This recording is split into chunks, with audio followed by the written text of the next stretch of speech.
Welcome back. Our Coach's Corner segment continues as we hit the final week of the high school football season. The Wildcats at home against the Sapulpa Chieftains, coming off a big loss to Bartlesville on Friday at Sullen Stadium, and not much of a crowd, a rainy, wet night, and it just didn't have the excitement element I think that we all look for. Yeah. Well, I mean, the crowd. I mean, our guys were. I'll say this: I thought our guys were ready to play in the game, as you saw in the first. I thought we had a lot of energy, and I thought our defense especially came out ready to go, and as we played really well, especially throughout that first half. Oh. But you're right. Yeah, I mean, looked up, and I thought the crowd. I just knew the weather was really bad all day. It'd been drizzling and cold all day long, and definitely during warm-ups it was coming down pretty hard. And then it cleared up to be actually not that bad of a night, honestly. But yeah, if I was a fan, probably with the weather, there's a good chance that I might not make it. Was the weather a factor in the game, Coach? No. Weather. It ended up the weather was not a factor in the game. Like I said, I thought the nastier the better. Honestly, I wish it would have probably been a little more nasty for us. During warm-ups in the 6 o'clock hour, it was nasty, and if it would have stayed on that course, then it would have been interesting. I think. I mean, it possibly could have helped us out, but no, it cleared up, and honestly, it wasn't that much of a factor at all at that point. Wind, even the weather. I mean, it wasn't even that cold. I thought it even kind of warmed up. Where it wasn't even really that chilly or that cold. And then as far as the ball being wet, that wasn't even really a factor either. So that turf field we have drained real fast, and once it really stopped raining, it wasn't that big of a factor at all.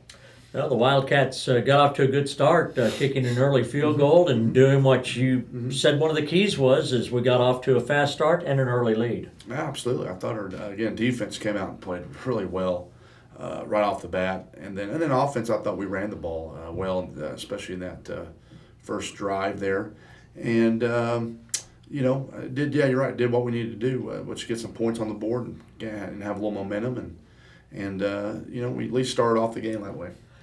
They have a quarterback, though, who is one of those guys you contain, but he picked a few moments to make big plays, and that's the way Bartlesville, I'm sure that's the recipe Coach McKee would say.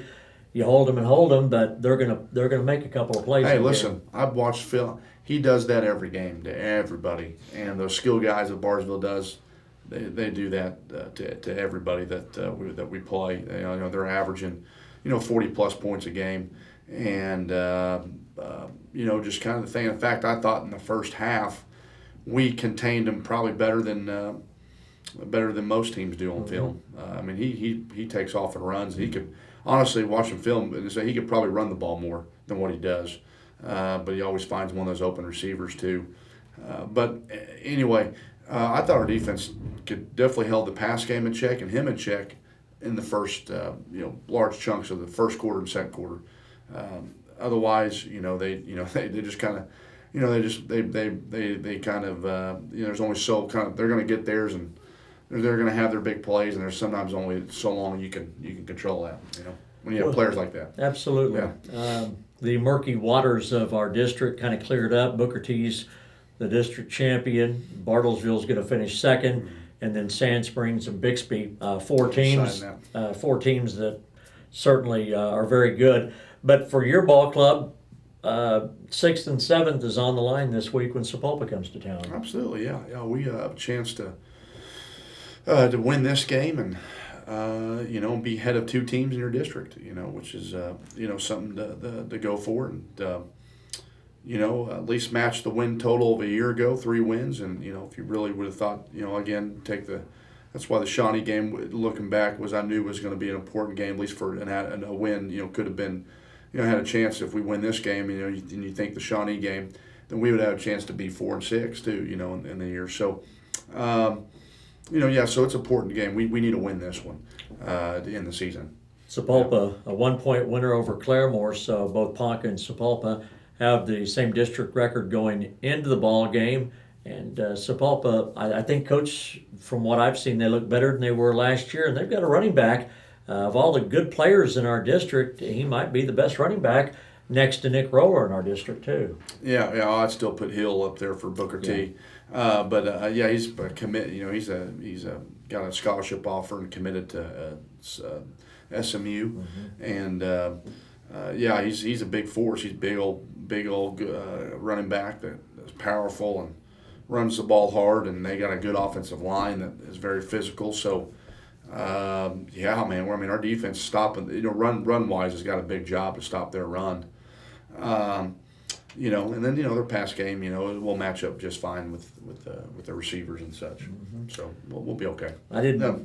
Hill obviously is a class of running backs in our district. I just let him slip away. Yeah. But Roller, you're right. Him and Roller and Williams is a Division I player, a guy that's going to SMU. Yeah. Plus, he's not a little scat back too. He's a great big guy. Yeah. And, Hill's going to OSU, and you're right. Williams is going to SMU, and I don't know if Roller what kind of offers he's got, but yeah, these backs are pretty good in their district. Those three, and then you don't forget about little Muskoge's running back was good, and even Bartlesville's number 9 was not bad. Absolutely. Good. So they have we got some good backs in this district. Does Sapulpa coach to you, as you look at them, they look better than they did last year when we had a pretty easy time with them last year. Yeah, last year they had they were going through some turmoil, and they just I think they were ready to get the season over with at that point last year. So we're going to see a lot better Sapulpa team than we did a year ago, and it will we'll have to play well. We'll have to play our A game to win this game. Also, we want to remind folks, Coach, it'll be senior night, and parents and seniors, not only the football players, but all those kids that help the football team. We hope the people are there, because this has been a senior group, Coach, where a lot of these kids have started 30 games. They've started 3 years for you. No, outstanding. These seniors have a special place in my heart, just for, they were sophomores, a part of that, that tough 2013 season where we just stuck them out there, sophomores, into the 6A waters. And they had to learn to swim fast out there, and they had a lot of game experience and things like that, and just gonna appreciate all their hard work. Absolutely, and it'll be senior night, and the Wildcats will take on the Sapulpa Chieftains, and 7:00 kickoff at Earl Sullivan Stadium. We hope you'll be there to honor the seniors and watch what should be a pretty entertaining ball game. Coach, thanks for your time. For Coach Allen, for Chris Adams, Phil Turney, so long.